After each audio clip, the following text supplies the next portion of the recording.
Hi folks! Well, I'm not really breaking any news here when I say we're officially in the middle of the holiday shopping season, and yes, 2020 has been incredibly challenging on a number of fronts, and I think it's safe to say that a lot of us out there are looking to make the most of our shopping dollars even more this year.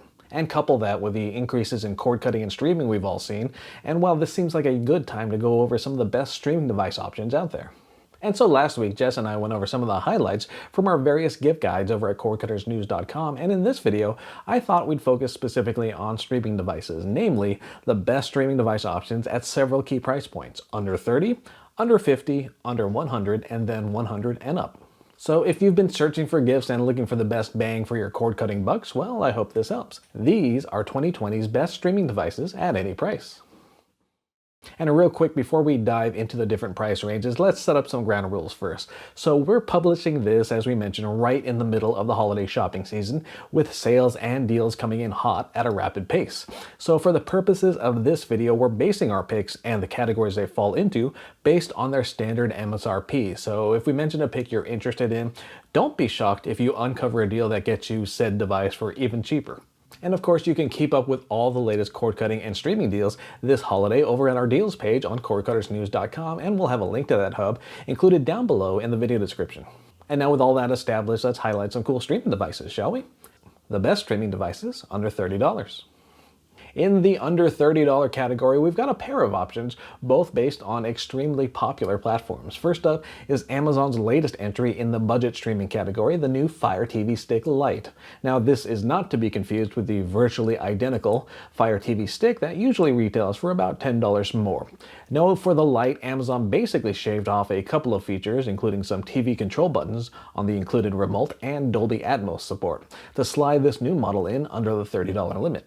And for the price point, this 1080p streamer packs a punch. The internal hardware looks to be basically identical to the updated Fire TV Stick, and in our testing, they both performed more or less the same in our app loading performance tests. So if you can live with a more limited remote control and the lack of onboard Dolby Atmos, the Fire TV Stick Lite is a great budget option, even at its standard price of $29.99, although Amazon has dropped the price to well under $20 at times during the past few weeks, so be on the lookout for an even more affordable price. Our other entry is Roku's venerable Express. This streaming device is small, easy to set up, and like the Fire TV Stick Lite, it's extremely affordable.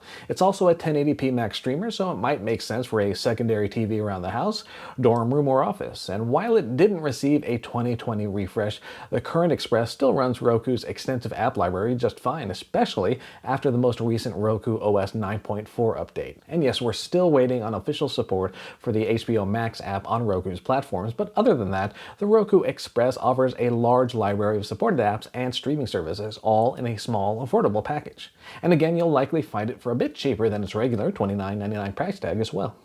The best streaming devices under $50. Things get interesting once we jump into the under $50 price category. For one, we suddenly open up our options to include a number of 4K capable devices. In this category, we have two picks, but also a couple honorable mentions. First up is the new Chromecast with Google TV. Now, we've been tracking rumors about this device for seemingly ages, and when it finally came out, it really didn't disappoint. The new entry in the Chromecast line brings with it features and capabilities that just weren't possible in earlier Chromecast devices. The most obvious of those stems from its onboard operating system, a variant of Android TV that's called Google TV. And so instead of acting as a sort of go-between between your mobile device and your TV, this latest Chromecast is a full-on streaming device, complete with color-coordinated remote control. So if you're a fan of the Android TV operating system and you're looking for a solid, affordable 4K and HDR-capable streamer, the new Chromecast with Google TV is an excellent choice at $49.99.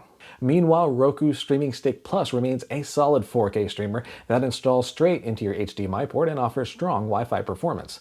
And like the cheaper Express, the Streaming Stick Plus also benefits from Roku's extensive app support, solid search functions, and easy-to-use interface. And again, the latest OS update helps apps load quicker as well.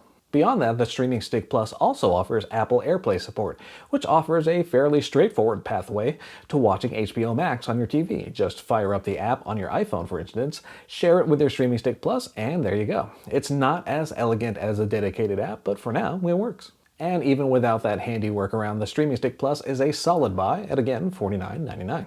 And in the honorable mention section, we have two more very capable streaming devices, Amazon's Fire TV Stick 4K and TiVo's Stream 4K.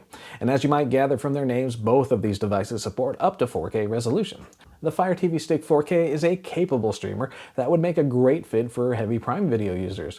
Meanwhile, the TiVo Stream 4K has a comfortable remote control and the Android TV platform on board, which offers a wide range of supported apps. Both devices retail for around $49, but keep an eye out for sales here as well. The best streaming devices under $100. And if you're looking to spend a bit more than $50 but not more than $100, well, our pick in this category is the refreshed 2020 Roku Ultra. In our testing, the Ultra emerged as Roku's fastest dedicated streamer to date, which kind of makes sense. But it also offers some nice perks like improved Wi-Fi performance, a remote with a headphone jack for private listening, and improved HDR support, including Dolby Vision. Oh, and if you're worried about the new Ultra's lack of a microSD port, the company says they've increased the amount of internal storage, which they say should make the external storage option unnecessary. In any case, the new Ultra typically runs for $99.99, but again, 'tis the season for sales. The best streaming devices over $100. And as we creep past the $100 mark, we start to come across devices that tend to offer more than just strictly streaming service support. Case in point, the $130 Roku Streambar. This is a funky device that combines a traditional streaming device with a 4-speaker soundbar and mashes it all into a relatively compact unit. So if you're looking to add smart TV features and upgraded sound to your setup, the Streambar could be a great fit. Beyond that, of course, there's Apple's venerable Apple TV 4K.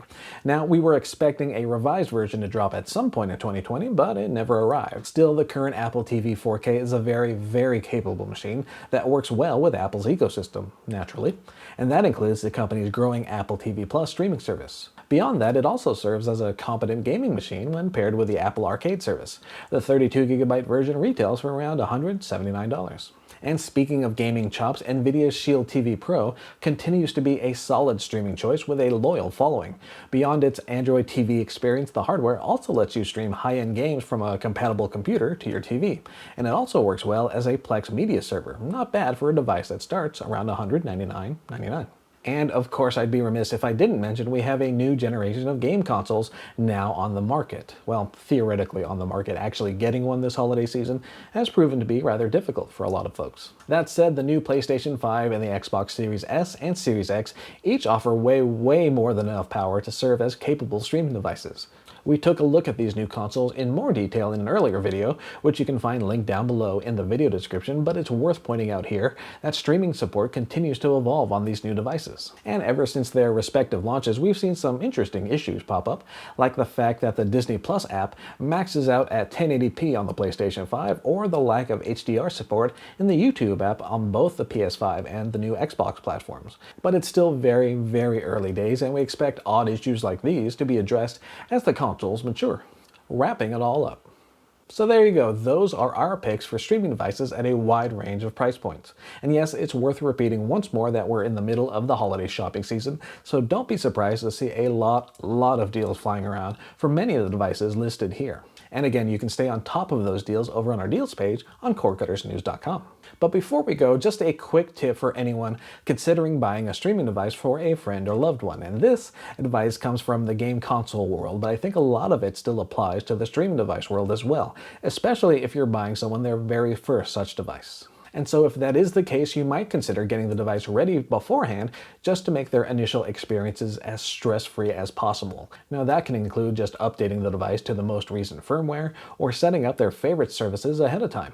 And it's certainly an optional step, and hey, the person you're buying this for might like doing that setup stuff themselves, but it could help someone new to streaming hit the ground running, so to speak. But in any case, thank you all so much for tuning in this week. As always, if you're new to the channel, please do consider clicking those like and subscribe buttons down below. On Wednesdays, Jess hosts our live Q&A sessions, and on Thursdays, we dive deep into topics like new hardware or emerging tech.